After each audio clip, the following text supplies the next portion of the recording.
సంస్కృతి, వాణిజ్యం, సైనిక వారసత్వానికి ప్రతీకగా నిలిచే నియోజకవర్గం సికింద్రాబాద్.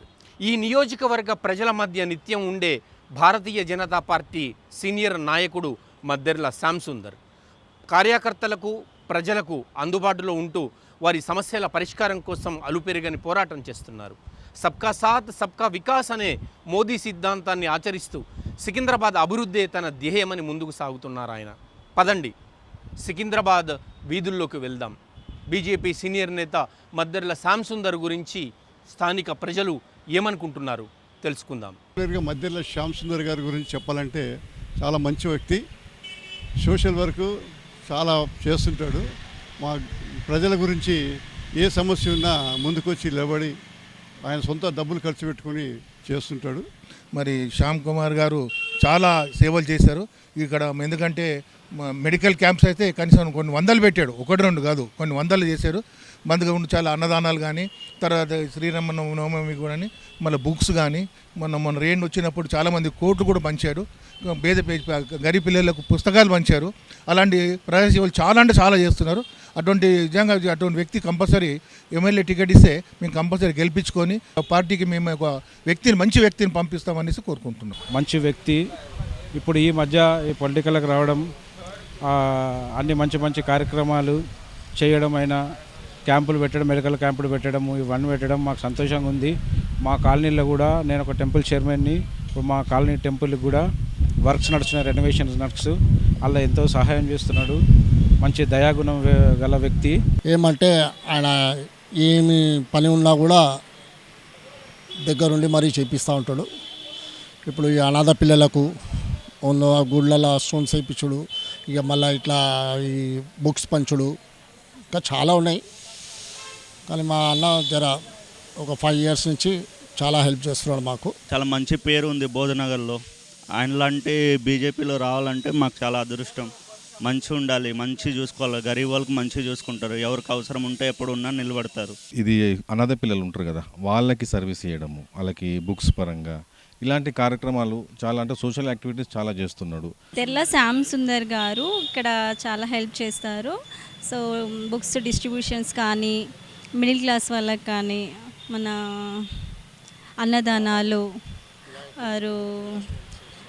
అలాంటివి చాలా చేస్తారు. ఇంకా చాలా కూడా ఉన్నాయి. సో మాకు ఇక్కడ ఏదైనా హెల్ప్ కావాలన్నా కూడా శ్యామ్ సుందర్ అన్న గారు చేస్తారు మాకు ఇక్కడ. నమస్తే, వెల్కమ్ టు లీడర్. ఈరోజు లీడర్ కార్యక్రమంలో మనతో ఉన్నారు బీజేపీ సీనియర్ నాయకులు శ్యామ్ సుందర్ గారు. నమస్తే సార్. నమస్కారం. ఎలా ఉన్నారు? బాగున్నాను సార్. ఎస్ సార్, తెలంగాణ విషయం మరొకసారి చూసుకుంటే మనము బీజేపీలో కొంత నాయకుల మధ్య సయోధ్య లేదు. నిన్న మనం చూసినాము, అధిష్టానం కూడా వాళ్ళ మధ్య సయోధ్య కుదిర్చే ప్రయత్నాలు చేస్తూ ఉంది. దాన్ని ఎట్లా చూడవచ్చు సార్? సార్ ఇప్పుడు సయోగ్యత అనేది అన్ని పార్టీలలో అలాగే ఉంటుంది. సరైన సయోగ్యత ఉండకపోవడం అనేది అన్ని పార్టీలో ఉంటుంది. మా పార్టీలో కూడా కొన్ని జాగాలో ఉండింది, లేదని అనలేము, కానీ ఉన్నది. కానీ దాన్ని మా అధిష్టానం అనే వాళ్ళు వచ్చేసేసి మొన్న మీరు చూస్తుంటారు, ఈటల రాజేంద్ర అన్న, బండి సంజయ్ అన్న ఇద్దరు కలిసి మా మధ్యలో ఏం లేదని ఎన్నిసార్లు చెప్పినా ఎవరు ఇంటలేరు. మళ్ళీ కూడా ఆయన వచ్చేసేసి కల్పించి అందరం ముంగట, మీడియా ముంగట పైకి రావడం జరిగింది. ఈసారి అందరం కలిసి బయటకు వస్తున్నాం సార్. ప్రతి ఒక్కరు కూడా చేతిలో చేసుకొని బీజేపీ పార్టీని నెక్స్ట్ రాబోయే 2029 ఎలక్షన్స్లో మా పార్టీ తెలంగాణని రూల్ చేయబోతుంది. మీరు కావాలంటే మీ ఛానల్లో పెట్టుకోండి. 100% we're going to rule this. ఇప్పటి వరకు మన తెలంగాణలో బీజేపీ అధికారంలోకి రాలేకపోవడానికి ప్రధాన అడ్డంకి, ప్రధాన కారణం ఏదై ఉంటుందని మీరు అనుకుంటున్నారు? అంటే చరిత్ర గురించి మాట్లాడితే పెద్దది. కాంగ్రెస్ గవర్నమెంట్లో సార్ ఇప్పుడు ఇక్కడ చాలామంది ఇదే క్వశ్చన్ వేస్తూ ఉంటారు, ఎందుకు రాలేకపోతుంది, ఆ లీడర్ని అంటారు, ఈ లీడర్ని అనడం కాదు. మనము ఎక్కడుండే సార్, ఇక్కడ నిజాం సర్కార్ చేతుల నుంచి వచ్చిన వాళ్ళం. మనకు స్వతంత్రం August 15th రాలేదు కానీ సార్, మనకు ఒక సంవత్సరం తర్వాత వచ్చింది కదా. మన పరిస్థితులు చూసుకున్నట్టయితే నల్గొండ, ఖమ్మం అండ్ సిద్దిపేట ఇదంతా కూడా కమ్యూనిస్ట్ బ్యాక్గ్రౌండ్స్లో ఉండే కదా. బీజేపీ పార్టీ అన్న దానికి ఇక్కడ ఉలికిడి లేకుండే. ఆర్ఎస్ఎస్ ఉండే, కానీ ఆర్ఎస్ఎస్ని కూడా అప్పుడు బుల్లెట్లతో కాల్చి చంపేశారు. ఆర్ఎస్ఎస్ కార్యకర్తలు నల్గొండలో అక్కడిక్కడ బుల్లెట్లతో మీకు మురళీధర్ అని చెప్పి మన నేషనల్ జనరల్ సెక్రటరీ ఐడియా ఉంటుంది, మురళీధర్ గారు. ఆ sir till date he holds a bullet in his heart. చాలామందికి తెలియని విషయాలు ఏంటంటే ప్రాణాలు త్యాగాలు చేశారు ఆర్ఎస్ఎస్ వాళ్ళు. తెలంగాణకు father of Telangana Sardar Vallabhbhai Patel, not KCR. Father of Telangana Sardar Vallabhbhai Patel గారు మాత్రమే ఫాదర్ ఆఫ్ తెలంగాణ అండి. కొత్త వర్షన్ ఏంటి సార్, మనము చరిత్రను చూసుకొని ముంగటికి వెళ్తున్నాము. KCR how can you become some people says KCR father, how can you become a father sir? ఏం చేస్తాడని ఫాదర్ అవుతాడు చెప్పండి సార్. జనరల్గా ఈ గ్రూప్ తగాదాలు అనేటివి, ఒక ఇద్దరు నాయకుల మధ్య విభేదాలు, ఇవన్నీ కూడా పార్టీకి తీరని నష్టాన్ని చేకూరుస్తాయి. మీరంటారు సయోధ్య కుదిరింది, అందరూ మంచిగానే ఉంటారంటారు. ఇట్లాంటి కలహాలు పార్టీకి నష్టం చేకూర్చేవే కదా. నాయకులు ఇంతన మంది వస్తుంటారు, ఇంతన మంది పోతూ ఉంటారు, పార్టీకి ఎటువంటి నష్టం జరగదు. నాయకుల మధ్యలో తగాదాలు వచ్చినప్పుడు మళ్ళీ కూర్చోబెట్టి వాళ్ళలో సంజాయిషి చేసేసి వాళ్ళని ఒక ప్లాట్ఫామ్కి తీసుకురావడానికి పార్టీ ప్రయత్నిస్తుంది. ఆ ప్రయత్నంలో మేము ఉత్తీర్ణం కూడా అవుతున్నాము. రాబోయే గ్రేటర్ ఎన్నికల్లో రాజాసింగ్ సేవలు ఉపయోగించుకుంటారా? ఎట్లాంటి వ్యూహంతో మీ పార్టీ ముందుకు పోతా ఉంది తెలంగాణలో? 100% వినండి. ఇప్పుడు ఎవరైనా కానీ సరే అండి, పార్టీకి సేవ చేసే వాళ్ళని పార్టీ ఎప్పుడు కూడా వాళ్ళ ఉపయోగం చేసుకుంటుంది, పార్టీని కూడా వాళ్ళు ఉపయోగం చేసుకోవాలి. సార్ మా పార్టీ వచ్చేసేసి ధర్మానికి న్యాయానికి నిలబడేటటువంటి పార్టీ. మీరు పొలిటికల్ సబ్జెక్ట్లో చూసుకున్నట్టయితే ఇవాళ బీజేపీ పార్టీ కంటే బెటర్ పార్టీ మీకు ఛాలెంజ్ చేసి చెప్తున్నాను. ఏ పార్టీ కూడా దేశంలో దొరకదు, ఏ పార్టీ కూడా దొరకదు దేశంలో. నీ ధర్మం నీది, నా ధర్మం నాది. ధర్మం ఈజ్ వేరు, రాజకీయం వేరు అనేది పార్టీ చేస్తుంది. వాళ్ళు ధర్మాన్ని రాజకీయాన్ని కలిపి నడుపుకుంటూ ఉంటారు. వాళ్ళు పొలిటికల్ పవర్ కోసం ఎటువంటి నీచానికైనా దిగజారేటటువంటి పార్టీలు కాంగ్రెస్ కానివ్వండి, బీఆర్ఎస్ కానివ్వండి, ఇంక ఏ దేశంలో ఏ పార్టీ అన్నా చూసుకోండి సార్, ఎటువంటి నీచానికైనా దిగజారుతారు. ప్రజల అమాయకులు. ప్రజలు కాంగ్రెస్ గవర్నమెంట్ ఏంటి సార్, 6 గ్యారంటీలు అని చెప్పేసి అడ్డమైన వాగ్దానాలు చేసేసేసి ఇక్కడ గెలవడం చేసాడు. ఆయన గెలిచిన తర్వాత ఎన్ని గ్యారంటీలు అమల్లోకి తీసుకొచ్చాడు సార్? బతకడం కష్టమైపోయింది ఇవాళ. ఒక మనిషి బతకడం కష్టమైపోయింది ఇవాళ. ఇలా ప్రభుత్వాలు ఏదైనా ఉచితాలకు పెద్ద ఎత్తున ప్రాధాన్యత ఇస్తున్నది. ఆ ఉచితాలను మీరు ఎట్లా చూస్తారు సార్? ఉచితాలు అనేటివి బేసిక్గా నేను పర్సనల్గా మాత్రం డోంట్ ఎంకరేజ్ ఇట్. ఉచితం అన్న దానికి అసలు ప్రజలు నిలబడద్దు. అట్లాంటి ఎదుగుదలలా భారతదేశం ఉండాల్సిన అవసరం ఉండే. కాకపోతే ఇవాళ మళ్ళీ కూడా కొన్ని ఏరియాస్లో ఉచితాలు అనేది అవసరం ఉన్నది కాబట్టి ఉచితాలని అంత ఈజీగా కొట్టి పడేయలేము. ఎందుకంటే ఉచితాలు ఇప్పుడు కాంగ్రెస్ గవర్నమెంట్ ఏవో ఉచితం ఇస్తామనేసరికి ప్రజలు అంతా నమ్మేసేసి పాపం అమాయక ప్రజలు ఓట్లేసి గెలిపించిన తర్వాత ఉచితాలు ఇవ్వాలి, బట్ నాట్ ఎట్ ఎవ్రీవేర్. దానికి ఎకనామికలీ బ్యాక్వర్డ్ క్లాసెస్ ప్రొక్యూర్ చేసుకొని వాళ్ళకు మాత్రం. ఎస్ సార్. కొంత రాష్ట్రంలో ప్రభుత్వం మీద వ్యతిరేకత ఉంది అన్న విమర్శలు వినిపిస్తున్నాయి, మీరు ఎట్లా చూస్తారు? నేను కొంత అన్నాను సార్, 90% అంటాను.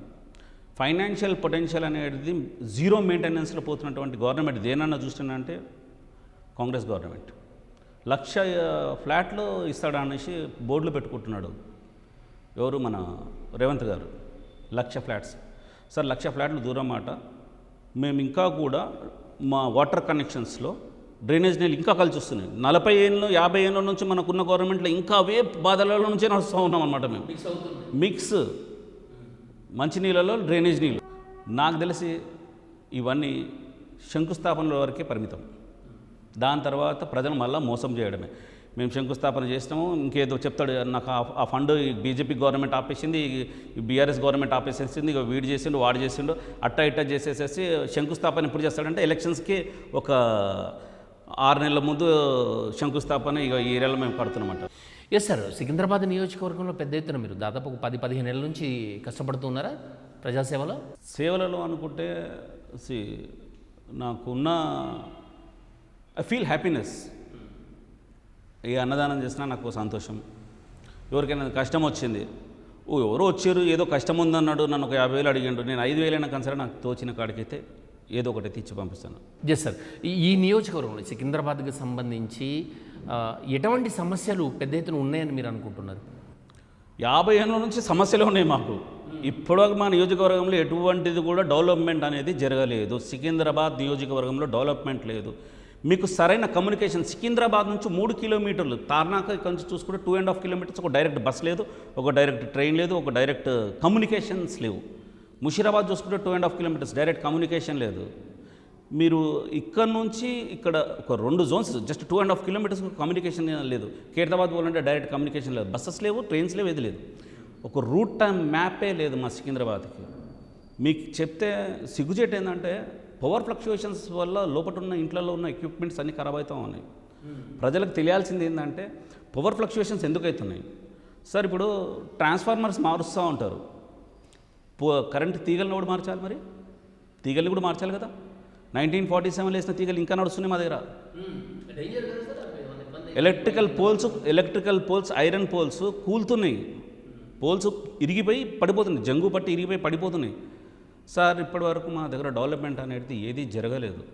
ఏం చేస్తున్నారు అంటే రోడ్లు వేస్తూ ఉంటారు, అది కూడా కాంట్రాక్టర్ల దగ్గర నుంచి కమిషన్లు వసూలు చేయడానికి తప్ప రోడ్లు వేస్తే మా ప్రజలకు ఏమైనా జరుగుతుందన్న సబ్జెక్టు కాదు. స్థానిక శాసనసభ్యులు, స్థానిక కార్పొరేటర్లు, ఈ తెలంగాణ గవర్నమెంట్ వైఫల్యాలే 100% వాళ్ళే కారణం.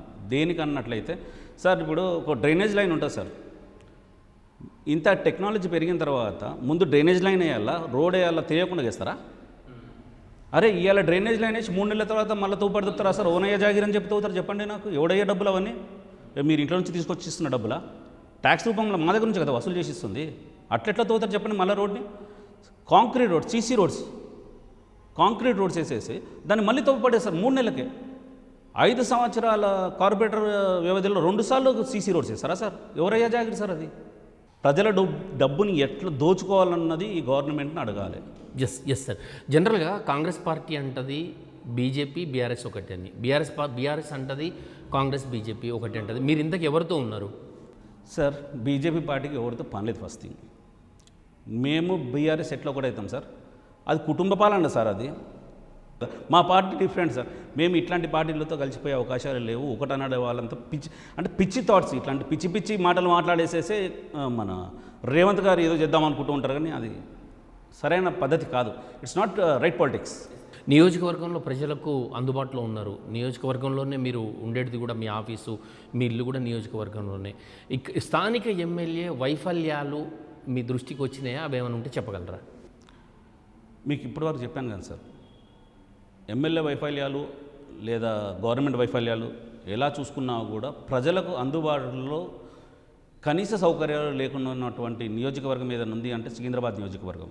కనీస అవసరాలు, water sir, electricity, water, minimum necessities, daily necessities ఇవి లగ్జరీస్ కావు ఇవి. ఇంకా కూడా వాటర్ గురించి ఫైట్ చేయడం అనేది నెసెసిటీ కానీ సార్ ఇలా మాకు 6 ఏళ్ల కింద కావాల్సిన ప్రక్రియని ఇవాళ మాకు వచ్చేసేసి ఎలక్ట్రిసిటీ డిపార్ట్మెంట్ నుంచి మాకు డాక్యుమెంట్ ఇవ్వండి అని చెప్పి, ఎప్పుడుదంటే మీరు 6 years బ్యాక్ మీరు పర్మిషన్ తీసుకున్నారు కదా, ఆ డాక్యుమెంట్ మాకు కావాలి. దేనికి అని చెప్తే దాని మీద ట్యాక్సెస్ వేస్తాడంట వాడు, వేసి దాని మీద డబ్బులు మేము వాడికి కట్టాలంట. ఏం సార్ అసలు ఎలక్ట్రిసిటీ డిపార్ట్మెంట్లో ఇప్పటికి కూడా మాకు డైలీ 5 times కరెంట్ పోతుంది. ఇప్పుడు మనం ఇంటర్వ్యూ తీసుకున్నాం, ఎప్పుడు కరెంట్ పోతుందో కూడా తెలియదు. అట్లాంటి పరిస్థితులు ఇంకా కూడా తల్లగడ్డాం మనం. వాటర్ బిల్ వచ్చేసేసి వాటర్ వర్క్స్లో మీ అపార్ట్మెంట్కి మీ ఇంటికి 4 అంతస్తులు ఉన్నాయి, మీరు పెద్ద కనెక్షన్ తీసుకోవాలి, చిన్నది మీకు సరిపడదు, మీరు మాకు 1,50,000 డీడీ కట్టాలి అని చెప్పి నోటీసులు ఇచ్చి వెళ్తున్నారు. ఏంది అసలుకి ఏం జరుగుతున్నాం? ఎవడున్నాం మనం అసలుకి? ఇవాళ ఫైనాన్షియల్ పొటెన్షియల్ అసలుకే డబ్బులు లేక వస్తున్నాం. ఈ గవర్నమెంట్లో జాబులు లేక, ఉద్యోగాలు లేక, ఇప్పుడున్న పరిస్థితులలో మీరు ఇంకా పీక్క తింటున్నారు, మనుషులు పీక్క తింటున్నారు, రాబందులు లేక పొడుచుకొని తింటా ఉన్నది గవర్నమెంట్. రియల్ ఎస్టేట్ పడిపోయింది అన్న విమర్శలు ఉన్నాయి సార్, మీరేమంటారు? రియల్ ఎస్టేట్ అనేది తెలియదు, పడిపోడు కాదు సార్, చచ్చిపోయింది అసలుకి రియల్ ఎస్టేట్స్ అనేది కాంగ్రెస్ గవర్నమెంట్లో మొత్తం డౌన్ అయిపోయింది సార్. హైడ్రాని ఎట్లా చూస్తారు మీరు కావచ్చు, మీ పార్టీ కావచ్చు? హైడ్రా వల్ల లాభాలు ఉన్నాయా, నష్టాలు ఉన్నాయా? గవర్నమెంట్కి ఏం చేయాలో చేతగాక ఒక హైడ్రా అన్న ఒక ఆర్గనైజేషన్ నిర్మించింది, దాని పేరు చెప్పుకొని సంపాదించుకుంటుంది. ఎన్ కన్వెన్షన్ అని చెప్పేసి నాగార్జున కులదొబ్బీరు, మరి మొత్తానికి కూడా కులగొట్టలేదు ఎందుకో మరి. మళ్ళీ అదే హైడ్రా అసదుద్దీన్ ఓవైసీది సల్కం చెరువు, ఆ చెరువులో మీరు చూడండి మ్యాప్లో మొత్తం చెరువులనే ఉంటుంది. దాన్ని కులగొట్టే శక్తి కానీ దాన్ని కులగొట్టే సత్తా కానీ కాంగ్రెస్ గవర్నమెంట్కి లేదు సార్. ఇది రాజకీయం కోసం అన్నట్టు పెట్టుకున్నటువంటి ఒక గవర్నమెంట్ ఆర్గనైజేషన్ ఏంటంటే హైడ్రా అన్నమాట. మీరున్నారు ఏదైనా పార్టీ నుంచి మీరేమైనా మాట్లాడారంటే హైడ్రాను పంపించి పడుతాడు. మీ నియోజకవర్గంలో మీరు పెద్ద ఎత్తున జనాలు తిరుగుతున్నారు కాబట్టి మీ నియోజకవర్గంలో చాలా సమస్యలు ఉన్నాయని చెప్తూ ఉన్నారు. ప్రత్యేకంగా ప్రజలు స్థానికంగా ఉండేవాళ్ళు ఎటువంటి సమస్యలతో మీ దగ్గరకు వస్తూ ఉన్నారు? సార్ ఒకటి వాటర్ గురించి వస్తారు, పవర్ ఫ్లక్చుయేషన్స్, కొన్ని జాగాలలో పర్మిషన్స్. ఇప్పుడు సార్ మాది 250 సంవత్సరాల కింద నిర్మించబడ్డటువంటి లేఅవుట్స్ ఇవి. గవర్నమెంట్ వచ్చేసేసి పర్మిషన్స్ అనేది మాస్టర్ ప్లాన్ అని చెప్పి ఒకటి అప్లై చేస్తుంది జిహెచ్ఎంసీ. అది ఎప్పుడో అప్లై చేసినటువంటి మాస్టర్ ప్లాన్. దాన్ని ఇవాళ కూడా దాన్ని ఇంప్లిమెంట్లో పెట్టుకొని మేము మీకు పర్మిషన్ ఇవ్వము అంటారు. సో అట్లాంటి సమస్యలు కొన్ని, అంటే ఎప్పుడైతే మనం మారుతూ ఉంటామో కొన్ని ప్లాన్స్ మారుతూ ఉండాలి, కొన్ని అప్డేట్స్ వస్తూ ఉండాలి గవర్నమెంట్లో. అట్లాంటివి చేసే పరిస్థితుల్లో గవర్నమెంట్ లేదు. అవి ఒకటి. మళ్ళీ ఎలక్ట్రిక్ సమస్యలు కానివ్వండి, డ్రైనేజ్ సమస్యలు కానివ్వండి సార్, ఇవి అలా సమస్యలు ఎక్కడ లేవు సార్. ఇప్పుడు హాస్పిటల్స్, మీరు మీకు చిన్న ఉదాహరణ చెప్తాం. మా దగ్గర ముషిరాబాద్లో లాస్ట్ ఇయర్ ఒక చిన్నారి కొట్టుకొని, ముషిరాబాద్లో మన వారసుగూడలో కొట్టుకొని అక్కడ రాణిగంజ్లో తేలింది, చనిపోయి. ఏ బతుకులు బతుకుతున్నాం సార్? ఇంకా కూడా మూలల్లో కొట్టుకుపోయే బతుకులా సార్ మనకి? ఇంత ఏ ఇంటర్నేషనల్ లెవెల్లో ఏ గ్లోబల్ కంపెనీలో చూసుకున్నా కూడా CEO లెవెల్లో ఇండియానే ఉన్నాడు. అంత తెలివిమంతులు అయినటువంటి ప్రపంచంలో మనమే తెలివిమంతులు అనుకునేటటువంటి భారతదేశంలో మనం ఇట్లాంటి బతుకులు బతకడానికి కారణం ఏంటి సార్? రాజకీయ నాయకులు కాదా సార్? మీ పార్టీ అధికారంలోకి వస్తే ఎటువంటి హామీ ఇస్తారు అభివృద్ధి కోసం? మా సర్కిల్స్, వారసుగూడ సర్కిల్ అనుకోండి, సీతాఫల్ మండి సర్కిల్ అనుకోండి, ఇక్కడ రోడ్ కట్టింగ్స్ అనేటివి చేసే సత్తా మా గవర్నమెంట్కి లేదన్నమాట. మాకున్న నియోజకవర్గ శాసనసభ్యునికి లేదు, ఎవరికి లేదు. సర్కిల్స్ పెద్దగా చేసుకుంటాను. కమ్యూనికేషన్, తార్నాక కానివ్వండి, ముషిరాబాద్ కానివ్వండి, కమ్యూనికేషన్ కోసం ప్రయత్నిస్తాను. Electrical cabling and wiring, under ground cabling కోసం ఫైట్ చేస్తాను. అన్నీ నేను తీసుకొచ్చి పెడతానని 100% చెప్పలేదు, ఎందుకంటే నా జోలో నుంచి డబ్బులు తీసుకొచ్చేది కాదు. But definitely I will fight for it. అంటే మనకున్న రోడ్స్ అనేవి ఎక్కడెక్కడైతే ఉన్నాయో ఆ రోడ్ల దాల కింద డ్రైనేజ్ లైన్స్, వాటర్ లైన్స్ రెండు మిక్స్ అయిపోతూ ఉన్నాయి. వాటిని, ఆ సమస్యను అరికడతాను. ఫస్ట్ థింగ్ వాటర్ సమస్య కానివ్వండి, కరెంట్ సమస్య కానివ్వండి, ప్రజలకు కావాల్సిన మినిమం సదుపాయాలు ఏవైతే ఉంటాయో వాటి మీద 100% పనిచేస్తాను, తీరుస్తాను. రాజకీయాల్లోకి వచ్చిన తర్వాత చాలా ఒడిదుడుకులు చూసి ఉంటారు. ఇబ్బందికర పరిస్థితులు, అరెస్టులు, ధర్నాలు, రాస్తారోకోలు, ఇవన్నీ చేస్తున్న క్రమంలో ఇప్పటికీ మీకు మర్చిపోలేని ఒక సమస్య మీద పోరాటం? ఏది కూడా మర్చిపోలేం సార్. చూడండి, ఇప్పుడు తార్నాకలో రోడ్ యాక్సిడెంట్లో చిన్నారి చనిపోయింది. సరైన ట్రాకింగ్ లేక అక్కడ ధర్నా చేసినాము. నిన్న జంతర్ మంతర్లో మోడీజీ గారిని దిగిపోమని చెప్పేసి, సార్ ఆయన ఎందుకు దిగిపోవాలి సార్? దాని మీద ధర్నా చేసినాము. మోడీజీ గారిని దిగిపోమనడం ఏం ధర్మము, ఏం న్యాయము, అసలు పిల్లలకి ఏం అర్థమవుతుంది సార్? మనము చిన్న చిన్న వెపనరీ అట్లాంటి వాటిని కూడా మనం ఇంపోర్ట్ చేసుకునే వాళ్ళము. Weaponries, bullet proof jackets, choppers, flights, ఇవన్నీ ఇంపోర్ట్ చేసుకునేది. ఇలా 40 దేశాలకు వీఆర్ సప్లయింగ్ వెపనరీ సిస్టమ్. 40 కంట్రీస్కి ఇలా మనం సప్లై చేస్తున్నాం. మోడీజీ గారు వేరే దేశానికి పోతే మాకేమి ఇచ్చిపోతాడని చూస్తున్నారు. ఇదివరకు ప్రధానమంత్రి పోతే ఈడేమడుకుంటాడు అని చెప్పి చూసేవాళ్ళు. మోడీజీ గారు పోతే ఇలా ఆయన వెల్కమ్ చూస్తేనే రోమాలు లేస్తాయి. ఇట్లా ఆయన ప్రపంచ దేశాల్లో ఉన్న ప్రెసిడెంట్స్ ఆయన వెల్కమ్ చూస్తుంటే రోమాలు నిలబడుతూ ఉంటాయి. అట్లాంటి దేశ నాయకుడు ఉన్నప్పుడు ప్రతి ఒక్క మనిషి ఆయనకు సపోర్ట్ చేయాలి. వ్యాక్సినేషన్ సార్, కోవిడ్లో ప్రపంచం మొత్తం గజగజలాడిపోయింది. 140 కోట్ల జనాలున్న మన దేశంలో మాత్రం మోడీజీ గారు ప్రతి ఇంటికి వ్యాక్సినేషన్ ఇవ్వగలిగారు. వేరే దేశాలకు వ్యాక్సిన్ సప్లై చేయగలిగినామంటే మనము ఎక్కడి నుంచి ఎక్కడికో ఎదిగినాం. మనం అన్నీ చూడాలి సార్. రోడ్ యాక్సిడెంట్స్ గురించి చెప్తాను. నితిన్ గడ్కరీ గారి గురించి మీకు తెలుసు. మేరా పాస్ దునియా భర్ కే ఫండ్ హై, తుమ్ ప్రతి స్టేట్కి ఆయన ఇచ్చిన స్టేట్మెంట్, మేరా పాస్ దునియా భర్ కా ఫండ్ హై, తుమ్ మేరకు ల్యాండ్ దొమ్మే తుమరకు రోడ్ దేతు. మీకు ఏం రోడ్స్ కావాలో చెప్పండి. రోడ్స్ పైన 2012లో రోడ్ యాక్సిడెంట్స్లో చనిపోయిన వాళ్ళ సంఖ్య ఎంతనో తెలుసా సార్? 5 లక్షల మంది 2012లో రోడ్ యాక్సిడెంట్స్ చనిపోయిన వాళ్ళటువంటి సంఖ్య. ఎప్పుడైనా అనిపించిందా సార్, ఎందుకు ఈ రాజకీయాలు, దీన్ని బాగు చేయలేము మనము, ఈ రాజకీయాలు వద్దు, చక్కగా నా బిజినెస్ నేను చేసుకుంటా, లేదు నా డ్యూటీ నేను చేసుకుంటా అనిపించింది ఎప్పుడన్నా? రాజకీయాలకు వచ్చినాక అనిపించలేదండి. మనము ఒక ఉద్దేశంతో వచ్చిన మనుషులు, ఒక విజన్, ఆ విజన్ తీరేదాకా ఇంకా ఆఖరి ఊపిరి వరకు విజన్ తీరడానికి ప్రయత్నిస్తాను. తీరిందా తీరింది, లేకపోతే నెక్స్ట్ జనరేషన్ నా విజన్ తోటి ఎవరైనా ఒకళ్ళు నన్ను చూసి ఇన్స్పైర్ అయిన వాళ్ళు క్యారీ ఫార్వర్డ్ చేసుకుంటారు కదా. మీతో చాలా దగ్గరగా కాలేజీ, స్కూల్లో ఉన్న వాళ్ళు ఇప్పుడు మీతో కలిసి ఉన్నారు. Gafar, Mukram, Ramesh, Mohan, lot of daily కలుస్తాం మేమంతా, ఎవ్రీడే. ఇట్స్ నాట్ లైక్ ఎప్పుడో ఒకసారి కలవడం అని కాదు. మిత్ర బృందం ఉండాల్సిందే. మనం యాక్టివ్గా ఉండాలి, మనం ఎనర్జీగా ఉండాలి, మనం యంగ్గా ఉండాలంటే మిత్ర బృందం చిన్ననాటి స్నేహితులు ఉండాల్సిందే. మీరు రాజకీయాల్లోకి వస్తాము అన్నప్పుడు మీ పేరెంట్స్ ఒప్పుకున్నారా తిరగడానికి? నాయన నేను చిన్నగా ఉన్నప్పుడే చనిపోయాడు. ఇంకా మా తల్లి ఎవరు కూడా నన్ను ఆబ్జెక్ట్ చేయలేరు. It's fine, everyone is encouraging. ఒకటేంది అంటే బహుశా మా ఇంట్లో వాళ్ళకు కూడా అందరికీ కూడా నా గురించి తెలుసు, వీడు నిర్ణయం తీసుకున్నంటే గట్టిగా నిలబడతాడు అని. చాలా సమయము నియోజకవర్గ ప్రజల కోసం ఇస్తూ ఉంటారు. కుటుంబానికి సమయం ఎట్లా ఇస్తారు? ఒక రకంగా కుటుంబానికి సమయం అనేది తగ్గుద్ది, but it is fine, we're happy. తగ్గుద్ది. ప్రతి మనిషికి అదే 24 గంటలు. ఇదే 24 గంటలలో రాజకీయం చూసుకోవాలి, వ్యాపారం చూసుకోవాలి, కుటుంబాన్ని చూసుకోవాలి, సరిపోతుందిలేండి. దేవుడి దయ వల్ల ఆయన ఇచ్చిన టైమింగ్ సరిపోతుంది. ఫైన్. సార్, రాజకీయాల్లో ఉన్నప్పుడు ఖచ్చితంగా విమర్శలు, ప్రతి విమర్శలు అన్నీ సహజంగా జరుగుతూనే ఉంటాయి. ఏదైనా మిమ్మల్ని పెద్ద ఎత్తున బాధ పెట్టిన విమర్శ ఏదైనా ఉందా? నాకు నిజంగా కూడా ఇప్పటివరకు ఎటువంటి విమర్శ రాలేదండి. నేను ఎక్కువ కాంట్రవర్సీలు ఉండే మనిషిని కాను, ఎవరిని కూడా ఉద్దేశపూర్వకంగా ఏమనే మనిషిని కాను, కాబట్టి విమర్శలు అనేది నాకు ఇప్పటివరకు ఎవరు కూడా ఇది చేయలేదు. మా దగ్గర ఉన్న అందరి నాయకులు కూడా నాతో మంచిగా ఉంటారు. నాకు కాంపిటీటర్లో ఉన్న నాయకులు కూడా నాతో మంచిగా సంభాషిస్తారు. సరే, అది మన మంచితనం అనుకోండి, వాళ్ళ మంచితనం అనుకోండి. పాలకపక్షం, ప్రతిపక్షం అందరి నాయకులతో మీరు స్నేహాన్ని కొనసాగిస్తున్నారు. అందరితో.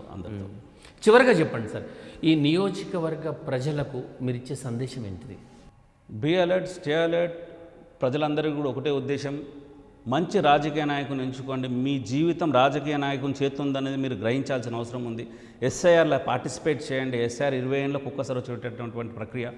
ఈ ఎస్ఐఆర్లో మీరు కనుక పాల్గొనకుండా రేపటి దినం మీ వీడు వచ్చి నాకు అది చేయలేడు, వాడు వచ్చి ఇది చేయలేడు అంటే మాత్రం అది మీ తప్పు, మీ కర్మ, మీరు చేసుకున్నటువంటి రాజకీయమే అంటాను.